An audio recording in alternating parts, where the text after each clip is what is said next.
Pertemuan kali ini kita akan berbicara tentang bagaimana mengatur waktu dalam hidup menurut contoh yang diberikan oleh Rasulullah sallallahu alaihi wasallam. Menurut riwayat dari Siti Aisyah radhiyallahu anha, adalah baginda Rasul membagi waktu dalam hidupnya itu menjadi 3 bagian. Sepertiga untuk Allah, sepertiga untuk tugas, sepertiga lagi untuk keluarga. Jadi ada waktu untuk Allah, ada waktu untuk tugas, ada waktu untuk keluarga. Bukankah dalam kehidupan ini kadang-kadang berlaku kepincangan dari tingkah seseorang? Ada orang yang seluruh waktunya cuma untuk Allah saja, tugas dilupakan, keluarga terlantar. Itu bukan orang yang terbaik. Ada orang yang waktunya habis cuma demi tugas saja, dari pagi sampai pagi lagi, kalau tidak di belakang meja ia rapat ya kerjanya. Allah dilupakan, sujud tidak sempat, keluarga terbengkalai. Itu juga bukan orang yang baik. Ada juga orang yang waktunya cuma untuk keluarga, kerjanya ngumpul saja. Seperti bahasa Inggris bilang, mangan ora mangan pokoke ngumpul. Bermasyarakat tidak sempat, sujud tidak pernah, dengan kehidupan beragama jauh. Ini pun bukan orang yang terbaik. Ialah orang yang pandai mengatur waktu. Itu tadi cara baginda mengatur waktu dalam kehidupannya. Selanjutnya, bagaimana cara beliau mengisi waktu? Apa pengaruhnya dalam pribadi dan perjuangan beliau, dan apa hubungannya dengan kita? Mari kita lihat lebih jauh.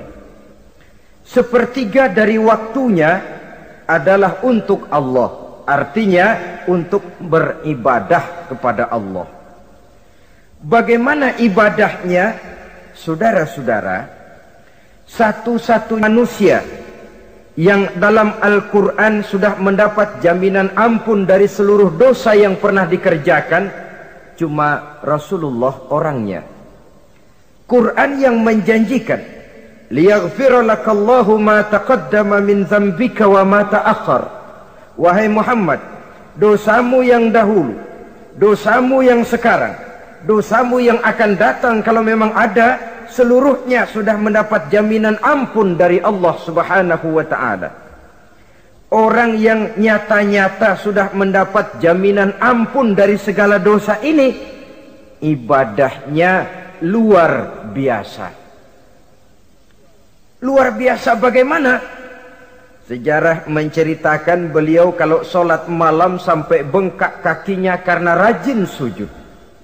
Menceritakan, satu malam selesai sholat isya saya akan tidur. Saya lihat maka saya pun tidur. Tengah malam saya terbangun dari tidur, saya lihat suami saya masih sholat juga. Saya tidur lagi.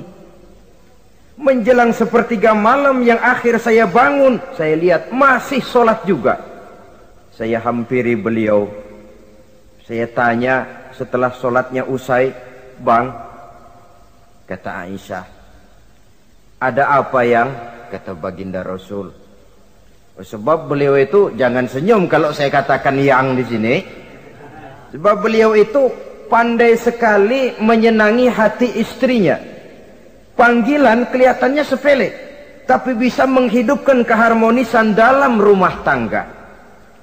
Beliau apabila memanggil Siti Aisyah dengan kalimat Humaira, "Ya Humaira," wahai yang pipinya kemerah-merahan.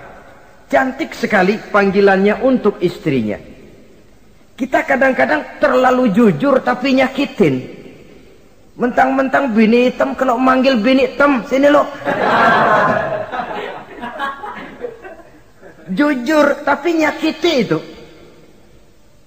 Hadirin yang saya muliakan, baginda menjawab, "Ada apa ya? Abang ini kan dosanya sudah mendapat jaminan ampun dari Allah." "Iya, lalu gimana?" "Ya kalau ibadah jangan terlalu gitu-gitu benar." "Kenapa sih?" "Orang sudah dapat jaminan ampun itu kan mestinya tenang, aman. Ini malah seolah-olah beliau orang yang paling banyak tidak puas melaksanakan hanya sholat yang wajib ditambah dengan yang sunnah-sunnah. Tidak usah gitu-gitu, benerlah bang, sudah dapat jaminan ampun ini. Terhadap usul istrinya ini, apa jawab beliau? Sederhana tapi melambangkan sikap jiwa yang luhur. Beliau menjawab, Aisyah, afala uhibbu an akuna abdan syakura. Yang apa saya tidak senang kalau saya ini oleh Allah mendapat gelar abdan syakura, hamba yang pandai bersyukur, hamba yang tahu berterima kasih. Makin diampuni, makin banyak sujud saya, makin diampuni, makin banyak ibadah saya kepada Allah. Inilah prinsipnya. Saudara-saudara, oleh karena ibadahnya demikian rupa, Allah lalu dekat. Oleh karena Allah dekat, perjuangan beliau itu, walaupun Quraisy melakukan segala macam cara dan usaha, mengeluarkan segala daya dan dana, kemampuan dan kekuasaan, tidak pernah berhasil mematahkan, walaupun berhasil menekan perjuangan baginda Rasulullah sallallahu alaihi wasallam.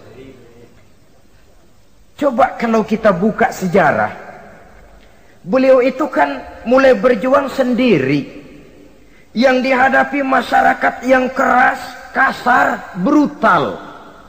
14 abad yang lalu, semenanjung Arabia terkenal sebagai masyarakat yang jahiliyah, di mana maksiat dan munkarat merajalela. Sembahan adalah berhala, anak perempuan lahir dibunuh hidup-hidup. Itu zaman dulu, zaman sekarang pun tidak jauh bedanya. Malah kalau zaman dulu dikubur hidup-hidup, sekarang sebelum lahir sudah dibunuh. Yang namanya abortus itu. Kadang-kadang aneh, kita mengadakan operasi bersih, dilarang buang sampah sembarangan. Kalau sudah buang sampah saja tidak boleh sembarangan, tahu-tahu zaman sekarang ini bayi dibuang di tempat sampah. Bukan lagi kertas, bukan lagi kardus, bayi dibuang di comberan. Kan lebih sadis sebenarnya dari jahiliyah 14 abad yang lalu.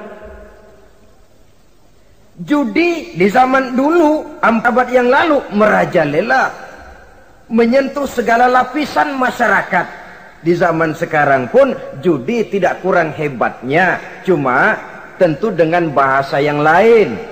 Apalagi di zaman sekarang orang pandai menghaluskan bahasa, mensamarkan istilah. Judi disebut sumbangan umpamanya, sehingga orang lalu tidak terasa bermain judi, terasanya ikut nyumbang. Itu sekedar istilah yang merangsang orang sebenarnya. Masyarakat yang semacam ini yang dihadapi oleh baginda Rasul.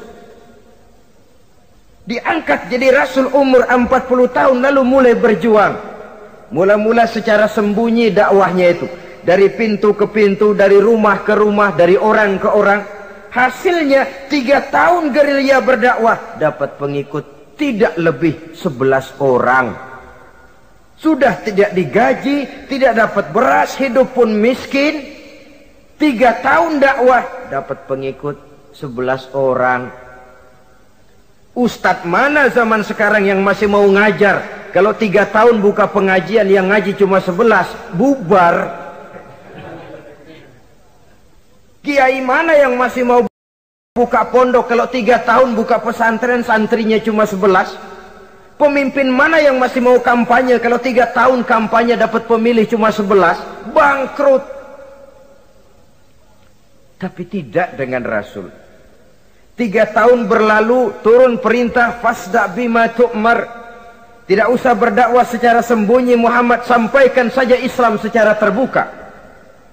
Mulailah beliau berdakwah secara terbuka, terang-terangan. Mula-mula Quraisy dikumpulkan dekat Ka'bah. Kumpulah Abu Jahal, Abu Lahab, Abu Sufyan dan gembong-gembong Quraisy. Di sana buat pertama kali secara terbuka baginda Rasul pidato. Tuan-tuan Quraisy, apakah tuan-tuan percaya kepada saya? Percaya. Kenapa? Karena anda Muhammad sejak kecil belum pernah bohong. Baik.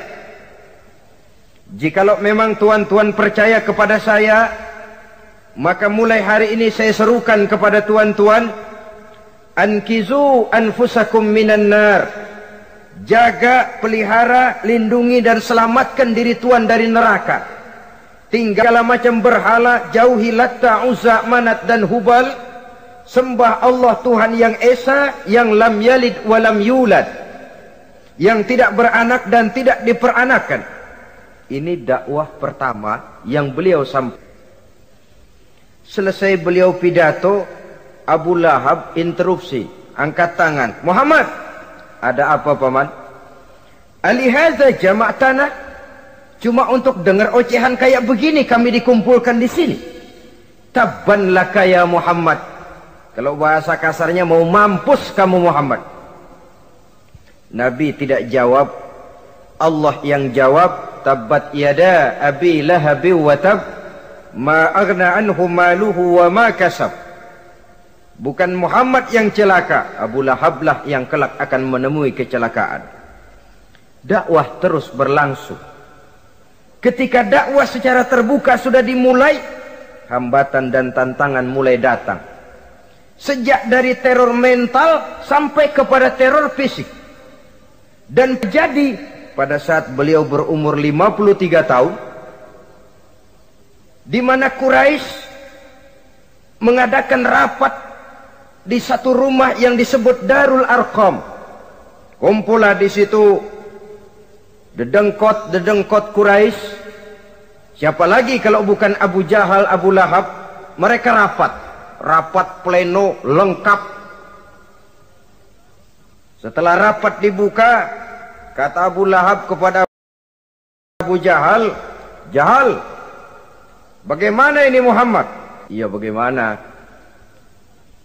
Apalagi yang belum kita lakukan, kata Abu Jahal. Kita fitnah sudah, kita caci maki tiap hari, kita lontari kotoran onta, sahabat-sahabatnya kita bantai. Tapi mereka tetap tegar. Iya, kata Abu Jahal. Dan sekarang ini sahabatnya sebagian berangsur-angsur sudah hijrah ke Madinah. Ini pertanda Islam akan berkembang di kota Madinah.